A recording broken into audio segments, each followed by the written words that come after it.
An essay on terrorism vs. freedom fighter. Chapter 1. One man's terrorist is another's freedom fighter. Freedom fighters/resistance movements are called terrorists. The way you stop military or terrorist aggression is to not poke your nose into other people's business. Focus on your own country. Don't send soldiers to foreign countries unless it's a serious world war. That will solve terrorism against you. You won't need a military force. One man's terrorist is another man's freedom fighter. Freedom fighters kill innocent people because they're desperate people who were exploited and used by a government. The government is portrayed as the right, official authority. Freedom fighters are people who fight an oppressor, usually a dictator-like government and its military police forces. The Israelis call Palestinians terrorists. The Palestinians were living in Palestine peacefully before 1947. Palestinians see themselves as freedom fighters trying to get back the land from the people who stole it from them, which some people call Zionists. They're portrayed as the bad guys in the world media. What are Americans, Brits, and NATO doing dropping bombs all over the world? In the name of freedom and democracy? A resistance movement is an organized effort by some people in any country to fight the established order because they feel they are oppressed in some way. It could be as simple as income tax and laws against recreational substances which shouldn't exist in a free country. Resistance movements fight using both violent and non-violent tactics. Nowadays, the laws are so restrictive in many so-called free countries because of the alleged battle against terrorism for national security that people who unite and want to fight the government peacefully could be breaking its laws, so many people are very afraid to speak up, organize and unite against an increasing police state atmosphere worldwide. The resistance movement is going through a lull right now. Some people are scrambling to figure out a way to unite and overthrow their governments to a more peaceful, prosperous way. There are enlightened individuals on YouTube, but that's the problem. Everybody has their own idea about what to do. Nobody wants to unite under one common idea to change the world big time for real. You can hear talk every day at InfoWars, Fox News, Rents, and TalkStreamLive.com. The resistance movement is tenuous at best.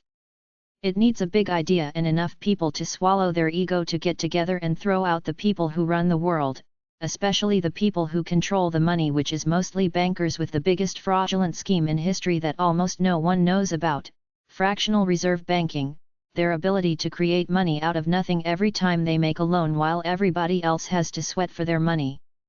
You can read the history books all you want.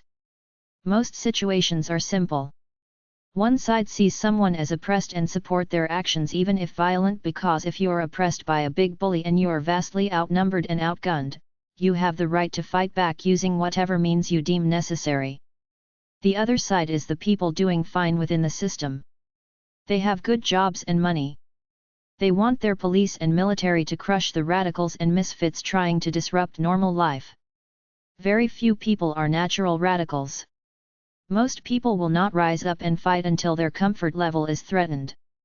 Most people will accept a society that gets increasingly more repressive as long as they have their basic comforts. For the most part, people are afraid to unite and rise up until and unless their homes and livelihood are threatened. The government can raise taxes, increase police presence and create more laws. People will generally take it unless their food, houses, cars, and TV are threatened. Nowadays there is a lot of outrage online, but there is so much of it that it's not really freedom fighting or a resistance movement. It's people having fun. The guy who created the Thrive movement is a guy who inherited a lot of money and spent several $1 million creating the movie Thrive, which looks good, but they look like a bunch of comfortable people socializing. There's no sense of urgency or passion there about helping the poor, homeless, hungry people of the world. Real freedom fighters are always aware of what's going on and doing something about it in their own way. Freedom fighters are people who do something physically for what they believe in. It doesn't have to be violent. Martin Luther nailed the 95 Theses on the church door. Gandhi walked across India. You can't be a freedom fighter exclusively online. Many alternative media websites are ways for people to make money through ads. The Irish Republican Army bombed the British who occupied their land. What does your gut say about who is right? If you side with the IRA, you're a radical. If you don't, you're a status quo person. Peaceful freedom fighters are often called activists, but they can also be called radicals, rebels, misfits, never-do-wells, whiners, insurgents or terrorists. One man's terrorist is another man's freedom fighter. Almost everywhere on this planet people are fighting for freedom or against oppression in some way. Terrorism info. Everybody's worried about stopping terrorism. There's an easy way: stop participating in it. Terrorism is the use of violence, fear, and threats in order to achieve a political, religious or ideological aim. One man's terrorist is another man's freedom fighter. Terrorists is a nasty word for people trying to fight back against a much larger, government-sanctioned military police security force, usually committing some acts of oppression and imperialism. It's a matter of perspective. If somebody invades your land or interferes with your freedom and you have no legal means to fight them, what else can you do if you're backed into a corner? Ask yourself, why does somebody do something that seems so evil and foolish, like strap a bomb to themselves and blow innocent people up? It's because they're angry and desperate about some perceived injustice. Think twice before you condemn people for what they do. Ask yourself why. Maybe you'll see the real monster. Who's the invader and the oppressor? Anti-war activists are classified as domestic terrorists. The spirit of law enforcement, according to insiders, has moved away from a local community focus to a federal spirit of dominance and control in the name of national security.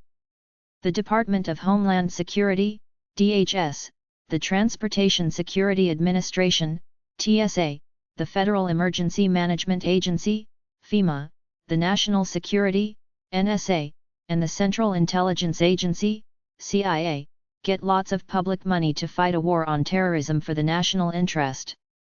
Some people, like the Republicans through Fox News, say that the federal agencies have been weaponized by the Democratic Party to go against the Republicans and their allies, as in arresting anti-abortion activists, arresting Rudy Giuliani, Roger Stone, and others. This is a vague term at best, to fight a war on terrorism for the national interest. It gives all these agencies lots of money and lots of power. They have an agenda to control the people. Training nowadays always branches off into warnings about the dangers of possible homegrown domestic terrorists, which may sound like common sense, but their definitions of domestic terrorism infringe onto well-intentioned activists, militia groups, and many law-abiding people angry at the government and the waste of money on wars and national security at the expense of actually helping people live better lives. Federal law enforcement and federal trainers have the power, ego, and the ability to go to the extreme in defining anyone they want as suspicious people. They compile lists of suspicious people, including peace and anti-war activists. Here are some types of people who qualify as potential domestic terrorists. Libertarians. Second Amendment-oriented views, NRA, gun club membership, CCW permit. Survivalist lifestyle, literature. Self-sufficiency, stockpiling food, living off the grid. Conspiracy ideas, easily found by checking internet usage. Fear of economic collapse. Belief in the Book of Revelation, Apocalypse, 666. Fears of Big Brother or Big Government. Homeschooling. Declarations of constitutional rights and civil liberties. Belief in a New World Order conspiracy. All they have to do is check your internet usage. A law enforcement guy reported that he was trained to try to get business owners at hunting, fishing, camping, and food stores to notice who was stockpiling stuff and report them to the police. Officers are trained to look for who buys stuff related to materials that homemade explosives are made of, such as lengths of pipe, gunpowder, matches, flammable liquids and fireworks. The problem is that they can get so paranoid or just plain desperate to find criminals to prosecute that they target innocent people like they targeted a plumber simply because they work with pipes. They target gun dealers and pest control companies because they can do mass killings and poisonings. By using this logic, anyone with the means to do something criminal can't be trusted. Anti-abortionists are considered religious extremists.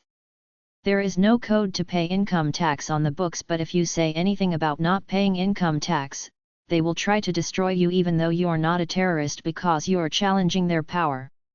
If you're involved with an alternative talk radio show, you're on their radar. Homesteaders living off the grid are considered anti-government. Suppose you write an activist blog or put up political comments on Facebook. Most cops have computers in their cars. They type your name into any search engine and assume the worst if they see you saying that we're living in a police state. One man's terrorist is another man's freedom fighter. Anybody who is against the government, the military or the police can easily be targeted as a suspicious person and hassled. They have a them versus us mentality. If you're non-mainstream, they can target you. I watched a lot of border security shows on TV. If you're wearing a heavy metal t-shirt with lots of tattoos, that alone makes them suspicious of your character. The authorities are very one-dimensional and cynical. They don't trust anyone. A common ploy is to act like they're your buddy. Some people in law enforcement are good people not swayed by the inner propaganda, but many fall prey to their cynical view of the human race and the feeling that everyone has to be controlled somehow. Right now, the government and its pack of law enforcement agencies are trying to erode people's freedoms. It's evident every time you watch cops on TV, them hassling people and arresting them for recreational drugs. In a truly free country, people do what they want as long as they don't bother anyone else. Cops don't go out stopping people looking to bust them. It's a fight to protect our natural freedoms against an oppressive government.